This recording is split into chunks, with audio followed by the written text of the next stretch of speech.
what are the most common mistakes you see in your portfolio reviews, either from beginners or more advanced artists? This weekend I did some portfolio reviews, and I'm usually seeing the same thing. And it gets back to what first question I led into was knowing where to render, knowing where to use graphic design to lead the eye. Yeah, for me, it would be there's not a lot of dialogue between panels. And that's a really common thing that I see.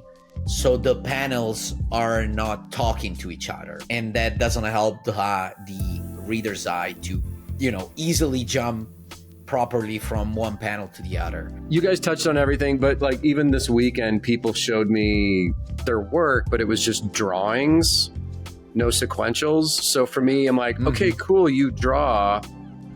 What do you want to do? Like, what are you showing me? This is the Inkpulp podcast. One. And we're live. Bada bing boom boom. Bada bing bam boom boom boom boom. What's going on here? We have Shawn and Jim in the same shot. Yeah. With a new camera angle. With a new... And a new camera. Yeah. So what you want? You want? New colors as well. Yeah, we were able to mess Lots with of blues. Lots of blues and reds. Jim went for a good tungsten light on the settings. New shit's happening in the studio. Popping off. Yeah, especially Shawn just left Atlanta and came and Just live for the with show. you. That's the main Just change. for this. So In fact, we're living together now. Every week I'm going to take finally- the Inkpulp jet right here to do the show at Jim's studio. Oh, Shawn came just to grab this one copy. Here you go. Oh, thank you, Jim. See ya. Bye.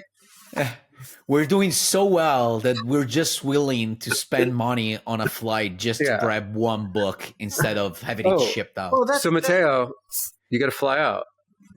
You got to fly out. Oh yeah, I've already made the tickets. Yeah. First class. tickets, dude. The Inkpulp jet will pick you up in a couple hours. You're good. I know. I don't want to wait so much. So I'll just book the flight. My assistant booked the flight for me. Oh, your assistant did. That's great. Yeah. I thought we were going to turn on the camera and Matteo would be in scuba gear and be like, I'm on my way over, boys. Oh, damn. I just realized we should have made the name Jim and Shawn right here. They don't see that. That's only for... They don't okay. appear on the recording. So You guys know who it is, what the deal is. Yeah. We crushed the Kansas City Planet Comic-Con, Matteo, this weekend. It was awesome. Yeah, it was a good time. Oh yeah. Shawn was talking about that before you logged in. It was great. How was it? Good? It's a solid show here, man. Like for the Midwest, everybody comes out from neighboring cities. Lots of St. Louis people, lots of Arkansas people. Everyone's friendly. The show is well run. Great green room. Easy to get in and out. That's right. And also, dude, like the convention is literally 10 minutes down the street from where I live. So in the morning, like we were just getting up and getting in a lift so we didn't have to fuck with parking and just getting dropped off at the front door. And then the last day of the show, I drove. We found an outdoor parking. We loaded up all of our shit, walked 5 minutes down the street, got in my car, and then we're back at my spot. So for me, it's a super easy. And then since then, it was all. You just locked the doors and just. Well, we met some like kinky furries, and we had a furry 4G. The furries rolled deep at the KC show. I saw, right? I saw a bunch of them. Yeah, there was. Yeah, there was definitely that. Matteo, CB Sobolski discovered what you've long known about my eating and enjoyment of eating. He said at the last dinner, he's like, I just love to order things just so I can hear Shawn's reaction when he eats it. Yeah. We had great dinners, man. It must have been good having dinner with him because he appreciates good cuisine as well. He does. So. And Jason Aaron planned every dinner, and Jason is a foodie, so we ate very, very well here. Yeah. It was great. Shout out to CB and thank you to him. We just freeloaded every night and he paid for everything basically. Yeah. So Scotty and Megan were should with have been there. I know. Next year. But yeah, it was good. Jeff DeCal was here. Awesome. Saw Phil Hester, I might have him in a couple of months because he's doing Como. So he asked me to stay here for a couple of days. So yeah, I'll see him in May, I think. Oh, cool. Yeah, we were all set up together. Shawn, me, DeCal, Baltimore Rivas, Kyle Strom, Scotty on the end of our booth, obviously with pretty crazy line all weekend. Jimmy Palmiotti, Amanda Connor were there. Panosian was here. We saw Dan, Kevin Nolan. So they had a really good Doug Mankey was here. List of artists. Maria Wolf. Shout out to Maria. Oh yeah, Maria was here. Yeah. It was good, man. For 3 days, it's like easy to do. And they bought in lunch every day from an outside caterer. So like one day they brought in barbecue, and you had choices. It was great, dude. If they'll pay for your flight next year, like it'd be cool to get you out here for it. Yeah, it's a good. Yeah. We'll see how this all custom things go. I keep forgetting that. Yeah, that's a whole other show. That's a whole other Actually, discussion. I am curious, Matteo, from your end, what are you seeing? Like, what made you be like, oh, I don't think I should go to Chicago? Was it did somebody say something? I want to see, I want to wait a little bit and see what's going on with the whole You want to thing. see how Rod does? Well, there's a couple of friends from Italy are doing that show. Still going? Yeah, Michele is one of them. And is VT still going? I think so. Oh my god! Okay, we'll see how it goes. Yeah, I've been talking to Michele, and I gave him a couple of things to bring over there. Okay. So yeah, we'll see how it goes. Yeah, it's like see what happens. Who knows? Yeah, see what happens, guinea pig. Bye bye. Have a safe flight. It was like, I'm not going. You fools can go. Dude, I don't blame you. Well, I mean, I have Dallas. I have Dallas in May. So, but for sure, by then, I'll have a clear idea of what I have to do. Yeah. Like, if nobody has trouble, and especially us Italians, I mean, our prime minister gets along with Trump. So, as Italians, we might have a pass. Yeah, we might be okay. All I care about is having good relations with Italy, because I want you to come over here and I want to be able to go over there. No shit. No shit. So let's see what happens right before Chicago. To those who who attempted to get to the States, and if nothing happens, I'll be fine. All right. I'm not going to get my Dallas ticket till after Chicago. I'm not going to get because if you're not going, I'm not going to Dallas. Mm-hmm. No, I'm going for sure. That's for sure. Okay. The only difference is that if nothing happens, I'll be fine. I'll do things the way I've always done it. If things go sideways, we're in contact with immigration attorney to understand what's the correct way to do things so that, they'll let me in with no problem to make everything smooth, All they got to do is wear an Inkpulp button. And I'm like, oh, that's Matteo from the Inkpulp podcast. That's immediately jail, straight to jail. Right. So, we've heard the terrible things you've said. They're going to put you in the cell. Jamie bleep that. For sure. So yeah, we'll see. But generally speaking, I think that to be honest with you, I think that the people that are being stopped are the ones that were trying, and I might be terribly wrong with this, so I'm not doing any accusation or anything, but from the things that I see, so what happens is, especially for Europeans, you do this thing called the ESTA. You have to renew it every 2 years, and that is for tourism and for business, not work, business, which is different. Like promote your work, doing business. How do you say, if you have an appointment, talk to publishers and stuff like that. Right. So, and as long as you do that, you're fine, and you can stay in the States for like 3 months. Oh yeah. Okay. After those 3 months, you gotta get out of the States for a month, and then you can come back, basically. So what people do sometimes, they go to the States, they stay for 3 months, then they go to either Mexico or Canada, like somewhere else for a month, and then they go back. So they basically live in the States, just taking 1 month breaks. Right. Between, every 3 months. And I think that's what they're investigating when they're stopping people, basically. Oh, okay. That makes sense. They're basically using a gray area of the law to basically live in the States. I got you. Right. I got you. But again, I'm super ignorant, so I might be terribly wrong with that. So, but generally speaking, that's just to say that I think people like me and other people who want to do shows are going to be fine. Yeah. Right, good. It's a good attitude to have. Just be like, fuck it, just see what happens. It's so easy to get people to panic these days, obviously, with everything. And people are just like, tariffs and travel. It's like, okay, yeah, things are weird.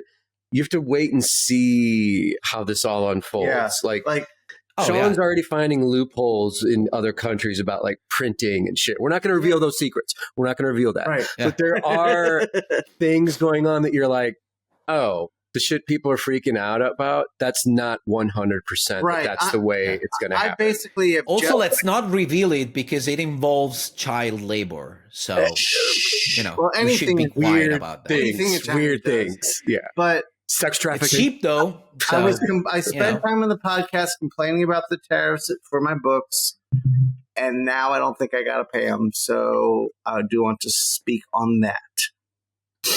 So it's not all bad.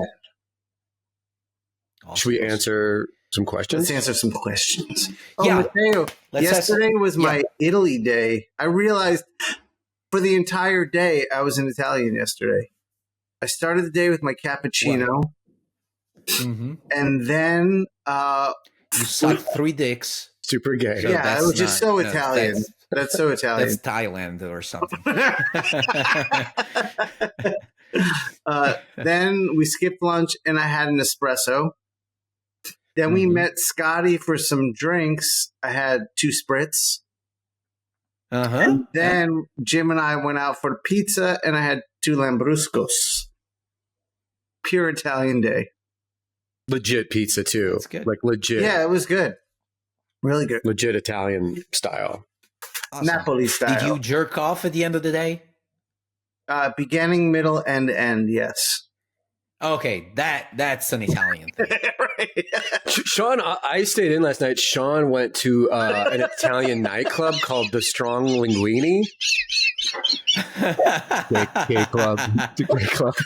The Strong Linguini. I don't know. Please put that in the background. The long linguini. The linguini. The hard linguini, I meant. The hard The ravioli. stiff linguini. The raw linguini. When they're raw, they're still stiff. Like I would have stronger raw jokes, linguini. but I'm kind of tired. You get the idea. Oh, by the way, it's so much fun. The other day, I was looking at one of the episodes, and now there's some people that in the comments they tag the moment when we start finally talking about comics. I saw that. And, what? and sometimes, there's a What show is that? there's Our podcast. There's a on guy. Inkpulp. It's one guy, and what he does is every time he comments, he's like the comics talk. They start talking about comics at 5 minutes. But, like, if you don't like these idiots, it's so funny. And one time in one episode, it was like they start talking about comics at 39 minutes and something seconds. Oh shit! Like, fuck, that's a lot. Like, that's a lot. Was it the episode where we were talking about you going to see Pantera? It might have been. Maybe. I don't know. Okay. I don't know. That whole episode was us just talking about music and going to concerts. Like I get it. Yeah. Hey, our show. But sometimes it's funny because it's just 5 minutes. So I'm like, do you really need to skip 5 minutes? Are you in that bad of a rush that you have to save so much time that even 5 minutes? I mean, we're funny. We're charming. Listen. Good time. No, but again, I'm not complaining. I just found it funny, so I wanted to share it. But for whoever does that, keep doing it. You're I'm going to check that out. That's funny. All right, question. Well, we're at the 15-minute mark right now, so boom, let's handle business. Here we go. Yeah, questions. Make it easy for you. All right, so I collected all the questions. So some of them, this is from our Discord? Yeah, from our Discord. So whoever is not on the Discord channel, get on board. Subscribe. Yeah, get on board, guys. So as I was doing it, I realized that some of them we might have answered already. So help me out, boys. So let's see. Okay, kind of long question. So this one is from Dom Gomez. Oh, okay. Yeah. Kind of long question. How long did it take for you guys to find out what rendering style is for you? Some days I like rendering the hell out of something. Other days I like going the tough route. I wish I would stick to one approach, but it's hard deciding what my work will look like. That's a good question. Jim, you want to? Well, it's still a work in progress for me, but I've had like a couple noticeable stages of my work where like 97, 98, when I broke in, I was doing that thick outline, very clean style. Mm-hmm. And then in 2003, 4, I went to a more deadline style. And then in 07, I discovered the Pilot Parallel Pen. That was a huge style change and textural change for me, where I was like, I got gritty, dirty again, and Sienkiewicz, Ashley Wood inspiration, hanging out with Jason Shawn in LA. So that kind of set the precedent for where I'm at now. And now I just do variations on that. And I've also got like the hyper detailed ballpoint sketchbook style that I enjoy doing. So, it's just kind of always changing and evolving. But to me, it's like, you probably don't want to like overwork shit, no matter how detailed or textural you're getting. I wouldn't say add lines for the sake of adding lines. If his decision is trying to be like, when do I walk away from the piece? Mm-hmm. Yeah. Sometimes less is more. Sometimes you want to do an illustration like Chris Samnee style or something, like beautiful, clean, high contrast, and then just walk away from it. Yeah, absolutely. I agree. Like, it's the same with me. Like, it's the constant research. Like I keep changing. Like, if you look at the stuff that I was doing at the beginning of my career, as Jim was saying, like for me, it was hyperkinetic. It was a image book, and it was super clean, like precise. Everything was perfect. And then I got, it got rougher and rougher. Mm. And I keep experimenting. So what I do is I keep looking at stuff, and I try to do like, okay, so for my next book, I want to try this and this and that on the next book, and see if I can have fun with that, and I can manage to master a new kind of texture or stuff like that. Therefore, there's never, there's never a moment when I'm like, okay, yeah, I found it, so, and even if you want, like, okay, I never seen this person's work, but even if you feel like in the book you want to use different styles, just do it. Nobody's forcing you. Yeah. Oh yeah. Agreed. I mean, I understand from a practical standpoint that you might want to have a book that it all looks the same, but it's not. It's not a law. You can even try different things. Like, I remember there was this manga called in Italy it was called The Immortal.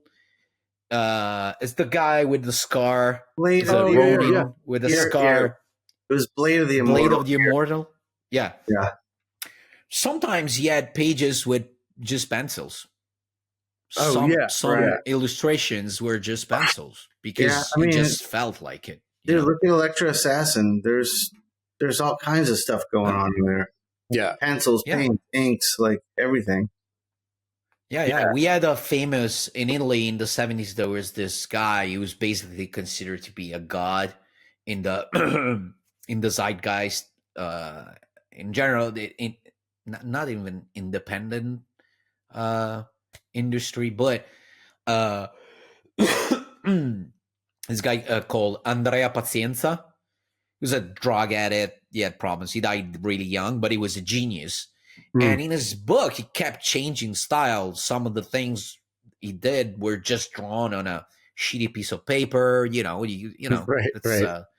There's not a rule. You can do I'd love to see some of that. So, yeah. I'll show you something. Maybe one day we'll talk about it. Cool. Yeah, that'd be great. I'd love to see that. But yeah, and this goes to answer to the struggle that this person is feeling about his work. Like, you can just do what makes you happy that day. It doesn't really matter. Yeah. Do an anthology and just do all the stories in different styles. Like, that's the best way to start your indie comics path, I think. Yeah. Play around. We've seen John's work, and he does good work. Like, I know his name. Like, he's in our Inkpulp live chats and stuff. So he sent us work.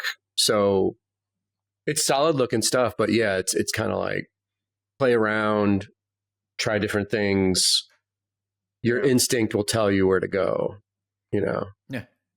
And Shawn, I feel like you'll have more or less the same answer than we. Yeah. I'm always looking because you keep experimenting. Right. I'm always experimenting. I think for me, and maybe this answers the question best, is knowing where, when, and why to render. Not the technique you're using. I like to play around and try stuff there, but knowing how to use more graphic black and white elements around the focal point and rendering in the focal point. I think that's the experiment. It's like how much, we talk about that Mr. Freeze I did, and the experiment there was like, what if I just render where I want the eye to be, and everything else I drop all information except for a contour line. So up at the top by his head was all this smoke and lighting and rendering, but his waist down was just a contour line. There was nothing else. I guess a big thing would be having a vision before doing what you're doing. So if you have a clear idea of what you want to convey and what you're doing, then you're, free to, to play around with techniques and stuff, Yeah. Agreed. Oh yeah.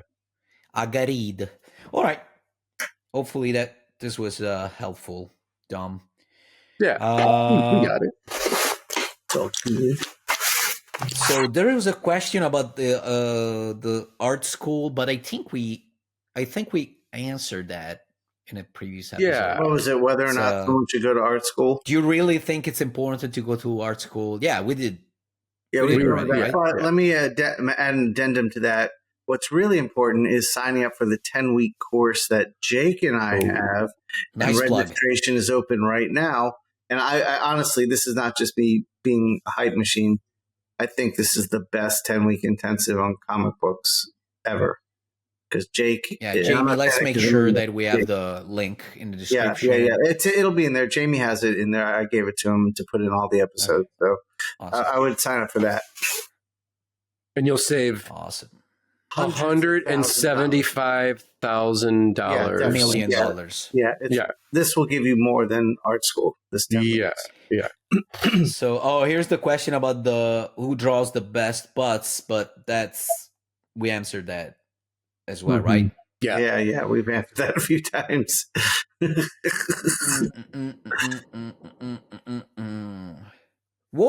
This one is interesting. What are by Anzi and Razic? Okay. What are the most common mistakes you see in your portfolio reviews, either from beginners or more advanced artists? That's a good question. You want me to start? Or are you guys thinking? You can start. I have it, but if you want to start. This weekend I did some portfolio reviews, and I'm usually seeing the same thing. And it gets back to what first question I led into was knowing where to render, knowing where to use graphic design to lead the eye. And this kind of gets into the portfolio review we gave Brandon. That I think that's like, I saw so many portfolios where they're just rendering everywhere and there's like blacks spot everywhere with no rhyme or reason. And it makes everything hard to read and hard to know where to look. So I would say what I told someone this weekend was comics is a real marriage of graphic design and illustration.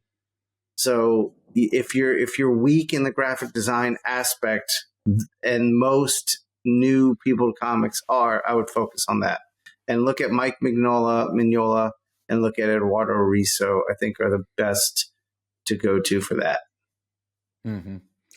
Yeah, for me, it would be more or less the thing that we saw during, I believe the name was Brandon, the guy who did recently the portfolio review too, which is there's not a lot of dialogue between panels, and that's a really common thing that I see. So the panels are not talking to each other, and that doesn't help the reader's eye to easily jump properly from one panel to the other. And that makes the whole, reading the book, it makes it really hard and tiring. So after just reading 20 pages that should be like done in a second while sitting on a toilet, you end up being tired just after 20 minutes of just, you're literally tired. So that's one of the most common mistakes. And this other one that I'm gonna mention is I see it in a lot of people that are still beginners, I would say, which is there's a lot of stuff that is rushed up. Like I don't know. There's two people talking, sitting in the grass, and then I mean I see the pencils, and the pencils is just, the grass is just just marks, random marks with the pencils, and I'm like, are you already this lazy before even starting to work in the business, or are you so arrogant? Sorry for using this word, but part of my brain thinks that. Are you so arrogant that even without having the experience of a professional, you already think that you'll solve this problem by improvising with either a brush or a pen? No, you just, especially now that you're at the beginning, you have to solve every single problem in the pencils phase. Yeah. And so that when it comes time to inking it, you know everything is already, all the work is already done. If you're already skipping steps in the pencils phase, what do you think that the final result is gonna be? It's gonna be shitty, Right. Absolutely. And a lot of, and this other thing which is related to this is that a lot of people, they especially people that don't have a lot of experience in inking, they reason in a certain way when they penciling, so they go lighter, and they don't understand when it's time to ink it, those lines are gonna be actual black, so they don't take in consideration inking when they're penciling. Right. That's a good point. That's a How good about you, point. Jim? What do you think? Yeah, This fucking guy's keeping hammering. Can you hear it? Mm-mm. There's a guy who keeps like every 20 seconds, like ta ta ta ta ta ta ta ta ta, oh hammering. shit, On your roof? It's somewhere like in the house, right? it's in the neighborhood. Can you hear it? No. No. Can't hear anything. Here. No, it's here in the same building, but it's another. Maybe it's a What? woodpecker. No, it's the guy with a hammer. It's an Italian Something. woodpecker. Maybe he's looking in your window and jerking off, watching you. Yeah, maybe he's fucking my girlfriend. Like ta, ta, ta, ta, ta, ta, ta. No, Ta, ta, ta, ta, ta, no. Why?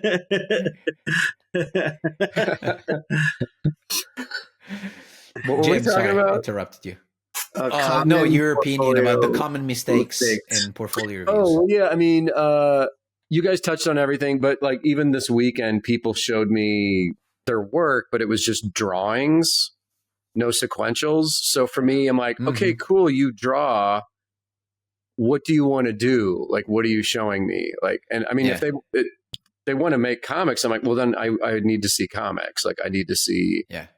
I mean, it's cool you're making your own characters or showing me sketchbook stuff, but that's just half the issue. If you want to, you have to make these characters move now. You have to put them in panels. So you kind of, I don't know. It's weird. Sometimes people, I feel like they're not aware of what they need to show even. And it just seems very obvious. Like, okay, there's lots of people that can draw. But even if you're just doing cover work, covers revolve around design, composition. If you're coloring your own work, color theory.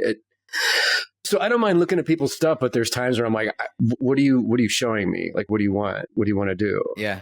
You know. I get you what you're saying.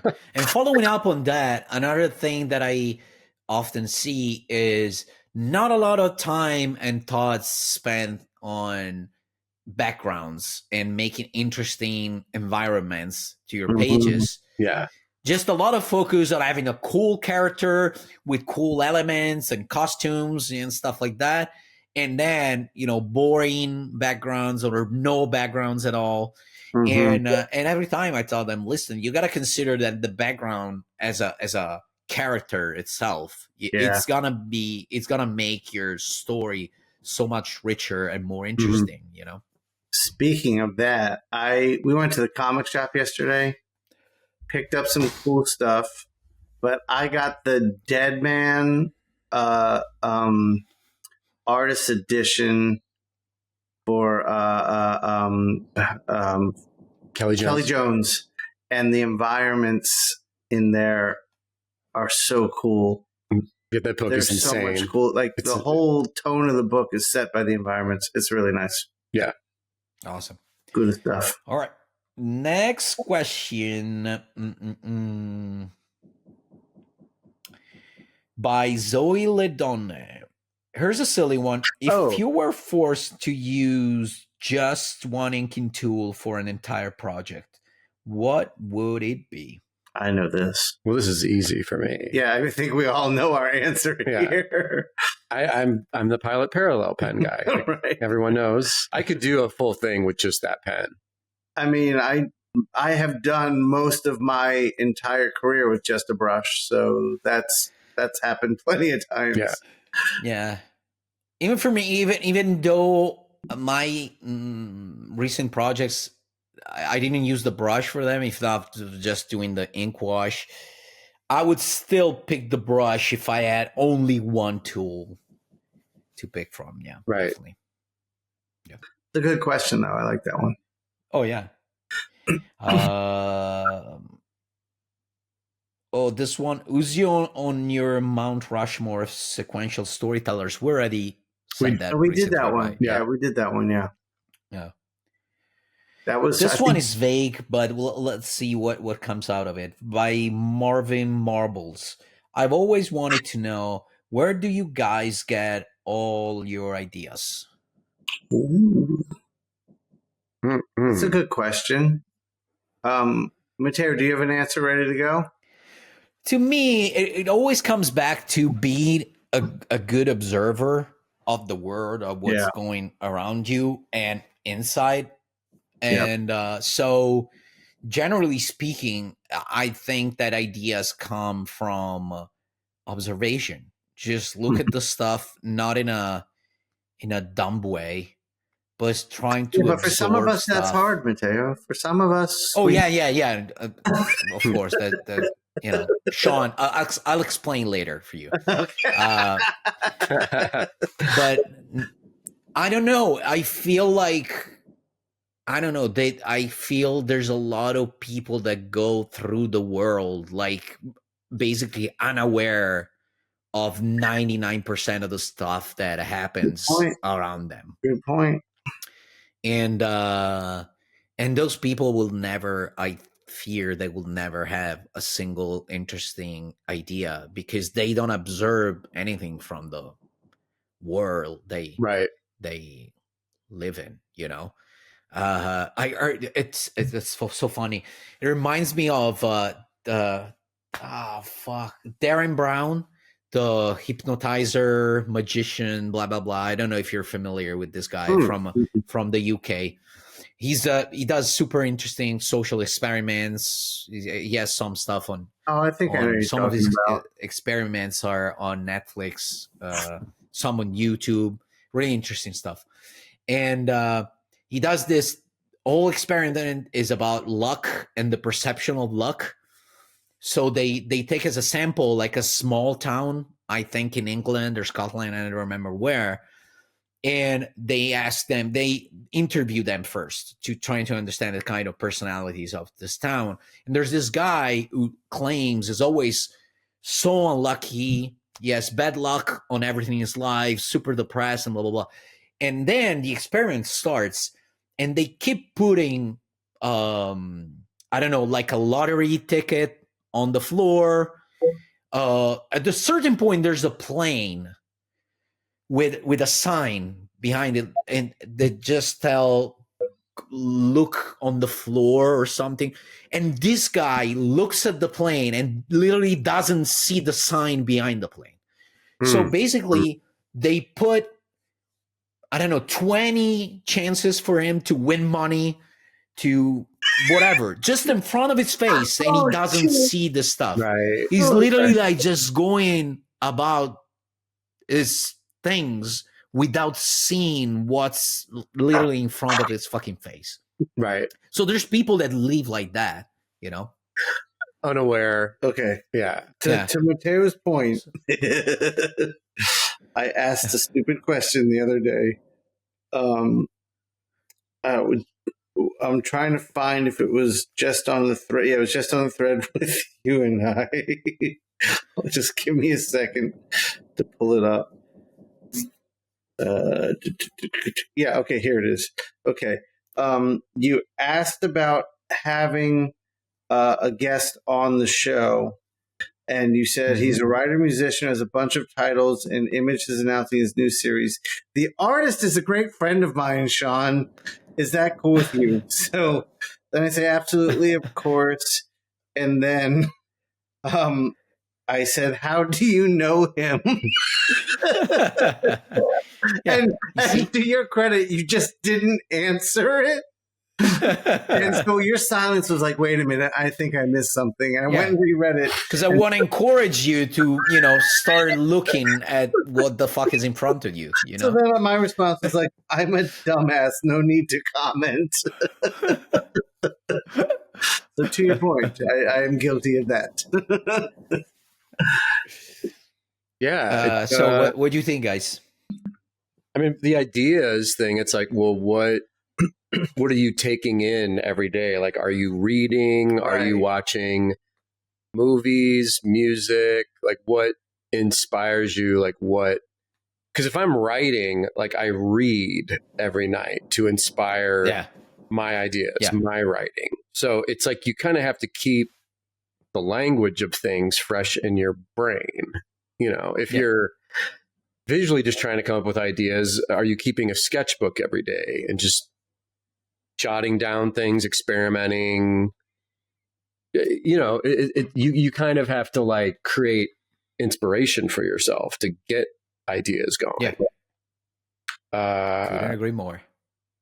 Yeah, I mean, if you're trying to make your own shit, but you just have like sitcoms playing all day long as your background thing, I don't know how that's gonna something mindless is gonna help you, unless you want to do a comic about like people like Frasier? Friends or something. Frasier?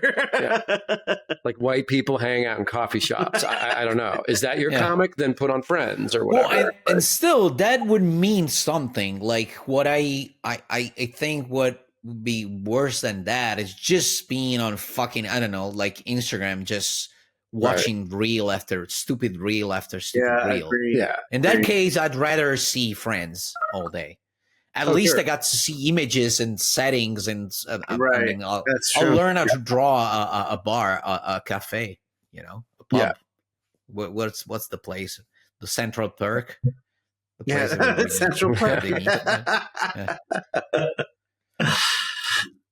So where does the inspiration come from? Butts. Oh no, butts. Butts. Lots of butts. I'm with Jim. It's like, what are you feeding yourself? Like, think of like what you're taking in visually and mentally as like sustenance, and what are you feeding? Is it junk food or is it good for you? For me, ideas come from music, like just hearing a song or a verse or a beat can get something spinning in my head. Reading a book, reading a comic, watching a movie, watching a good TV series, but also like Matteo said, I think it's just a combination of what both of you guys said, observing your life. Like, you just never know. Like, you could be at lunch at a market and just kind of watching the family at the table next to you might really inspire some thought creatively in you. And books, like usually when I start a project, I keep a small stack of books by my table. If I'm like, let's say I'm trying to like really push my black and white composition, I might have like Sin City, some Hellboy, and some Risso books right by my table, so that every morning before I start, I'm kind of feeding my brain with some of that information to help inspire ideas. Yeah, and just to bring up an example of also seeing within yourself, observing within yourself. For example, the book that I'm doing, my book, which, by the way, I finally found a title for that. Oh, yeah. It's going to be The Fourth Father. Okay. And I like that. That's a good title. Basically, what I've been having for a while was just the core of the story. And then the day I found out I was going to become a father, and I started asking myself a lot of questions, like 1,000 different questions about fatherhood, about how it's going to be, the problems that I will have to face and stuff like that. All those questions, I used them on the core of the story that I had. And I created a story out of those questions, basically. You know? Yeah. That's a thing that, you know, so you can use what's going on in your life and make it become a story, you know? Yeah, it's funny you said that, because my story is very much about being a father in a family and what that, like, and having to come out to them and finally tell them that you're gay. That's exactly it. Right? Is that okay? Totally not at all? No, sorry for the joke. Go ahead. I interrupted you. No, it's just about the protagonist being the father character, having older kids. It's just very much about the struggles of life in the position I'm in at my age with a family. So yeah, but it's about paying attention to that, like you said, being aware of it.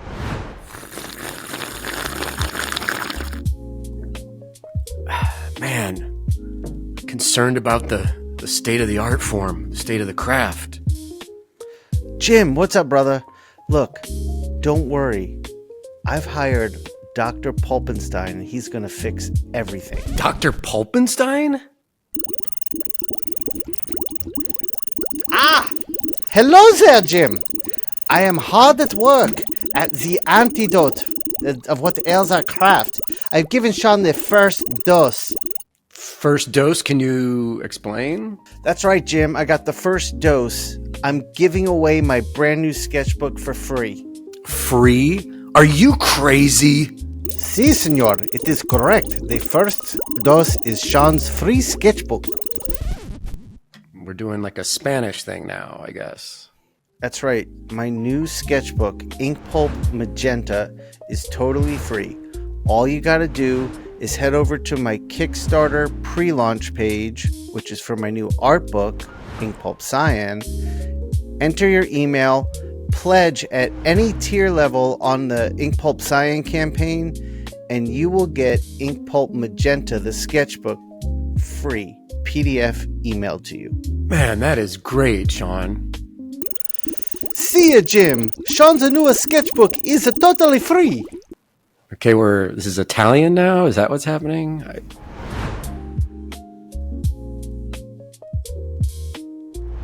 Okay. By Saboteur. How do you say? Yeah, Saboteur. You're right. Hey everyone, I have a general question and a personal struggle. When did you feel like it was the right time to dive into comics? Then there's a personal thing. I often struggle with feeling like I'm not good enough and hesitate to start pages because of it. How do I know if it's just self-doubt holding you back rather than not being ready? And if you've been through this, do you have any tips like just saying screw it and going for it? I think we all are familiar with this feeling of feeling like we're not good enough when we're trying to get in. Am I correct in that? Oh, yeah, definitely. Jim, did you? No, Jim just knew he was a badass. I just went for it. Like, well, yeah, but that's my point. Oh, yeah, definitely. You have to recognize. But I can't relate. I mean, I can't relate to that. Yeah, I can relate to it too. You have to not listen to that voice and just go for it. It's the only way you'll know. It's honestly the only way you'll know is like if you have to make it work, if you put yourself in a position where this has to work, you're going to figure out how to make it work. That's kind of the truth behind all of it. If you just have to decide. Like I remember I asked Zoe the other week, she was like struggling because she's working at the restaurant so much and just wants to do her art. I was like, well, let me ask you this. Will you be happy if in 10 years you're still waiting tables a few nights a week, but you're still pursuing building an art career? Because if you can be happy with that, if you can find peace in that, keep going. Mm-hmm. But if that's something that you just can't see yourself doing, then get out. Mm. That's my thought. But you have to just go for it. You have to just say, like, this is what I want to do. I'm going to make it work. I'll figure it out as I go. It could take 1 year. It could take 10 years. It could take 15 years. I'm just going to go for it. And as long as you're always learning from the missteps and correcting your course, then you just got to stick to it. Yeah, I mean, try even if you fail, at least you know you tried. But try. Yeah, if you never try, you never know. That's a good point. Yeah, absolutely. Well, also, it's like normal. Like, if I look at my stuff when I started, there's a lot of mistakes and stuff that I wouldn't do now. Yeah. But, I was publishing this stuff anyways, So, yeah. My first job is an absolute shit show. The first job I did at DC, but they felt it was good enough to hire me, so. But even if it's not published by a big publisher, like, I mean, I started with message boards and, sometimes I posted decent stuff. Sometimes I posted shit. And there's people that saw that and that I know, and they consider me to be a good artist, even though they saw what I did before. So it doesn't matter, right? If I did it a shitty piece of art before. What matters is what I am now, what I learned from back then to now. So, and also going back to what you guys were saying, like there's a simple math. All right. There's two options here, like do it or not do it. So if you do it, there's a fair chance that what you do is wrong. There's problems in it. You're not good enough right now. And okay. But for sure, if you don't do it, like the equation stays at zero, Right. It's not that if you don't do it, maybe something will happen, Right. So it's like the decision I made to go to Chicago. In my case, I decided not to go because there was an option in which I could get, I don't know, detained or sent back and not allowed to come back to the States. So I have stuff to lose. But in this case, if you don't do it, there's no advantage in that. You stay where you are, so you're not obtaining anything.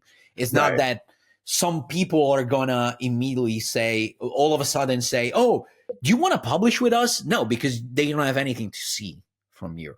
So yeah, I think the stakes for failure are sort of lower now because you don't even have to pay to have your work published. You could just make work and put it up online and get people to critique it, create an Instagram account, get people to, when I started self-publishing, it was just this roll of the dice of, even if I was only charging $1 per book, my original 1995 Girl Scouts, but it was like, oh, if I can get shelf space on consignment at the local record store, will anyone even plunk down $1 for this? And then the book started to sell. And I was like, oh shit, strangers will pay $1 for my weird comics I'm making. Okay. That was encouraging. But I didn't know until I paid to print an actual book, because that was the only way to get your work in front of people in 1995. There was no message boards. There was no. So for you younger artists now, I feel like the risk is less because you can just get work out there. I mean, shit, post your work on our Discord. Other people will comment on it and encourage you, or maybe offer you tips if you're not quite there. For sure. Yeah. Well, it's not even less risk; it's zero risk. There's no risk of anything. The only risk is, it's not even risk. I was saying you wasted time, but it's not wasted. You're doing, you're drawing, which is what you like to do. So it's not wasted time. Yeah. So truth. And if you want to get real with it, just go to the Patreon and get one of our portfolio reviews that we do together. Yeah. And, just for all of you out there, we did one portfolio review and it went incredible. And all the Patreon subscribers got a lot out of it. And Brandon, who did the portfolio review, got a hell of a lot out of it. So come over to the Patreon. I was thinking we might in the future, I don't know, a few months from now, maybe release it on the public YouTube. Yeah. I think it's YouTube channel. Yeah, maybe we'll do people. We'll do it during the free trial, which we're going to eventually offer. Mm-hmm. Yeah, we changed Brandon's life basically. I mean, he's a whole different man. He's a woman now. He found love afterwards. He's got a fiance now, and I heard he's got 7 kids since 2 months ago. We're here for you guys. We're here. We can help. This one was about the website, but we covered that. All right. Oh, this one was interesting. There's 2 questions from Easterly Art. Question number 1: does Inkpulp have a TeePublic page? I know Jim has a good beat on how that works, and I'm sure it'd be fun to see Inkpulp shirts at shows. And question number 2: with all the characters being invented for Inkpulp, could they ever appear in a digital comic strip or something? Could be fun to mess around with guest artists later on doing their own takes, and then having an annual collected book of all the strips from a single year. TeePublic. All right, so TeePublic. What do you know about it? Page. Jim has a very active one. Mine is not terribly active, but I am working out in my head Inkpulp merch for shows. I don't want to do TeePublic. I want to be more in control of the quality of things. And also, if it's TeePublic, like then I have to pay, a lot to make the merch. Whereas if I made it outside of that on my own, it would be a lot cheaper, and the quality would be better. So, yes, the answer is yes. We're gonna have merch. It'll be on the site. It'll be at cons. I need to work out with my homies here, like what it means. That could just mean like we put the money towards Jamie or whatever. We'll figure that out. But yeah, I know we need some cool stuff. I mean, look, we have free merch we give out at every con. We have Inkpulp stickers, Inkpulp podcasts, Inkpulp live, coasters, buttons. So we do have freebies for all you guys. And we did again at this show. We got a nice photograph at the end again of the Inkpulp people, but it was a lot of like heavy hitting pro names in there, which is cool too. But yeah, it's in the back of our heads. And so basically, TeePublic is you put basically your art in there, and you can make shirts. Yeah, you can make anything. Yeah. It's print on demand. You can make mugs. You can make shirts. You can make stickers. You can make hoodies. Like you can make it all. And Jim, you do well with that, don't you? Yeah, I mean, it's not a huge supplement to my income. I might make 100 or a couple hundred a month from having the page, but I basically have 20 designs. All you do is upload the artwork and then format it to their template. But they give you options of like coffee mugs, stickers. But the thing I sell the most on their site is the t-shirts.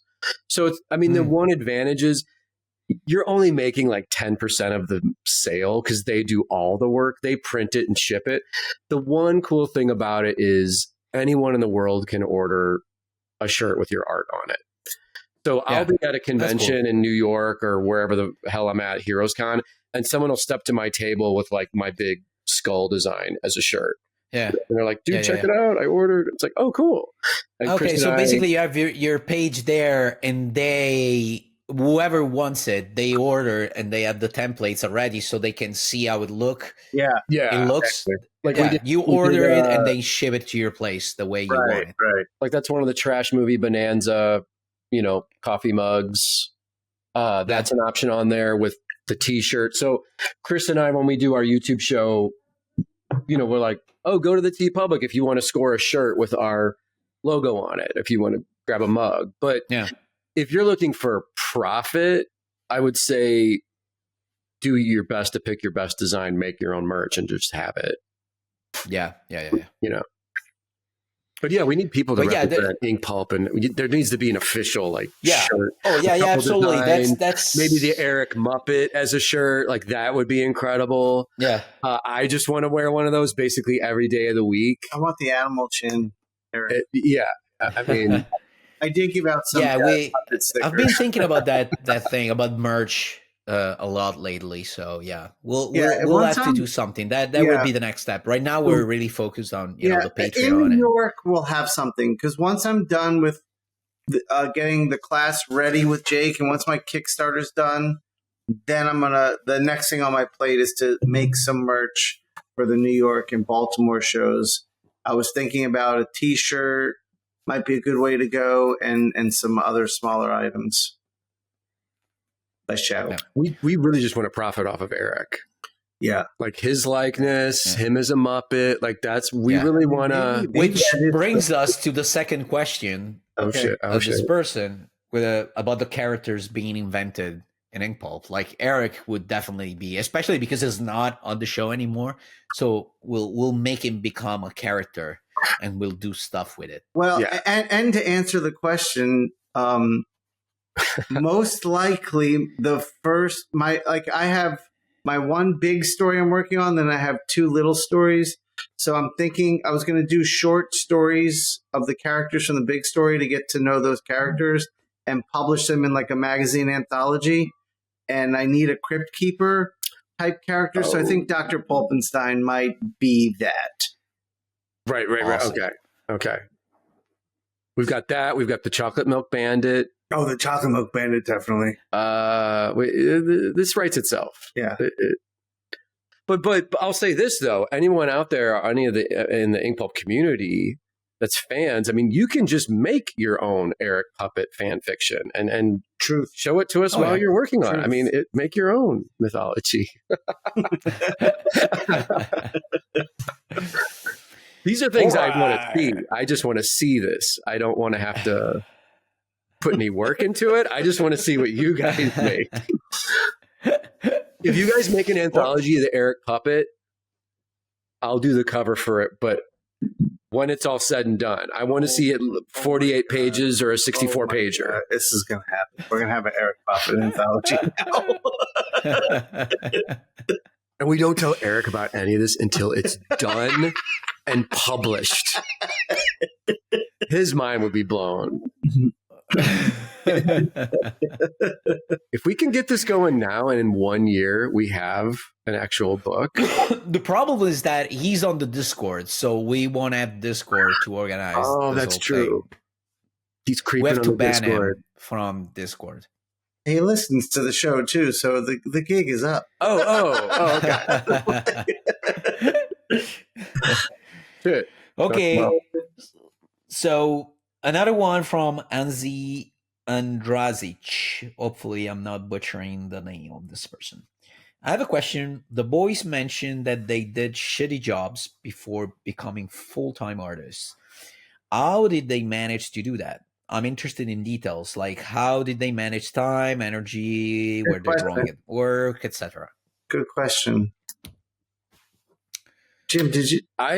So when I worked day jobs, especially when I was in college, I always chose jobs where I could get away with drawing and creative things on the side. So for example, I was a usher and a ticket taker at a local movie theater, but while the movies were playing, I would hide behind the concession stand and have like little strips of paper and be designing like characters for my Girl Scouts comic at the time, or writing down little like plot ideas.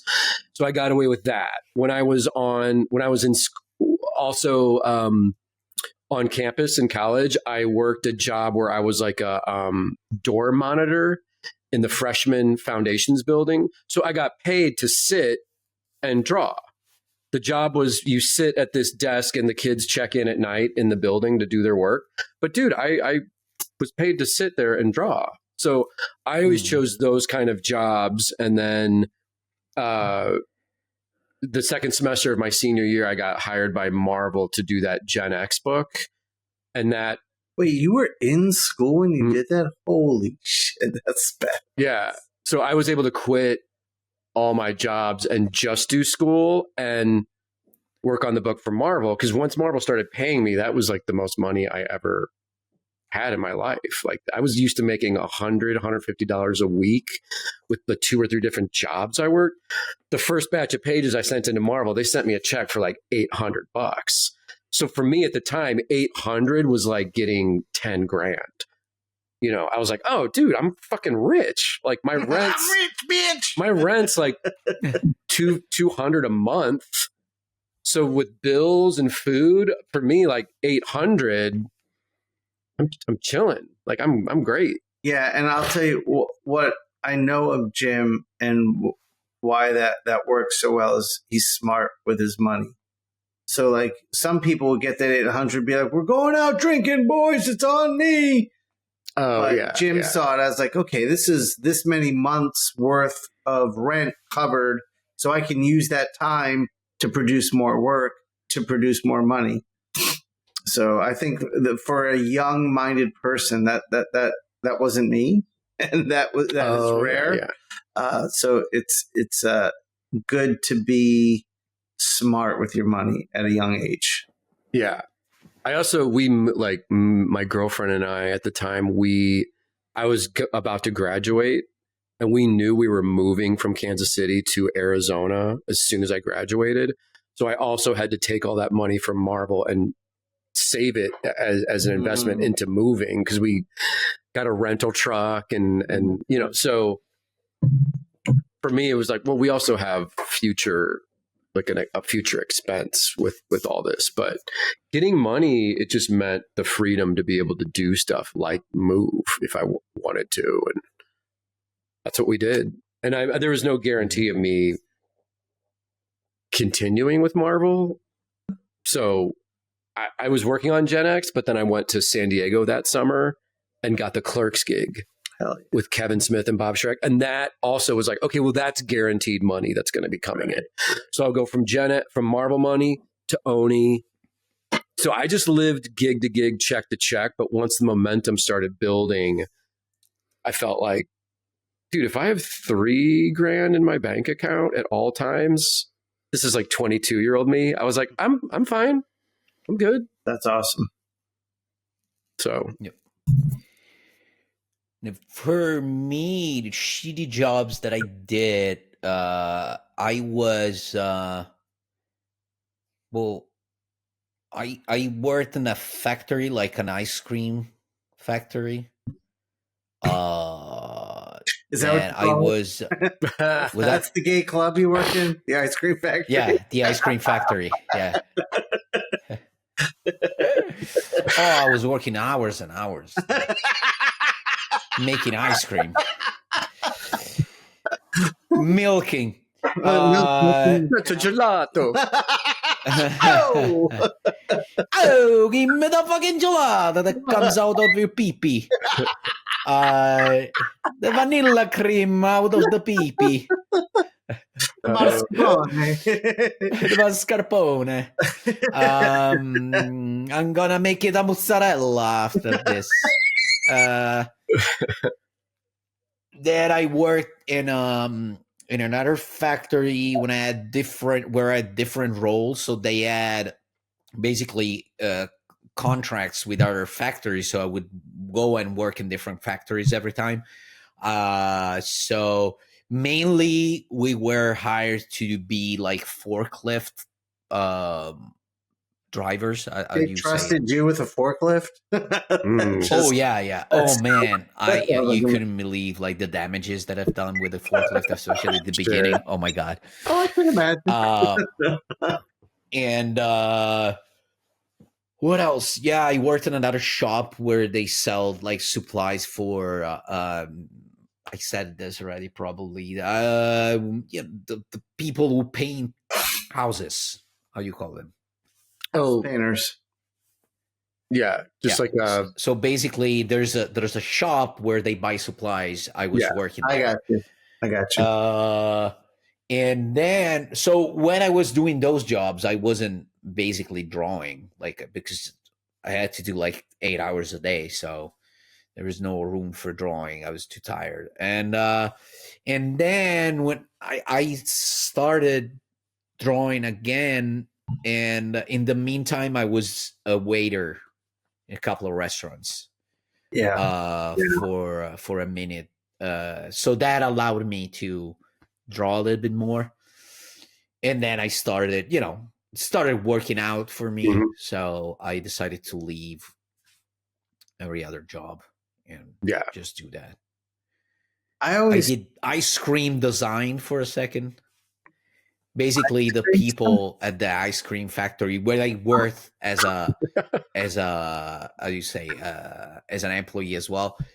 They hired me to do. They had ideas for new ice creams, and I had to, to study the packaging and all of that. Out of their ideas, I had to put into images and stuff. Okay.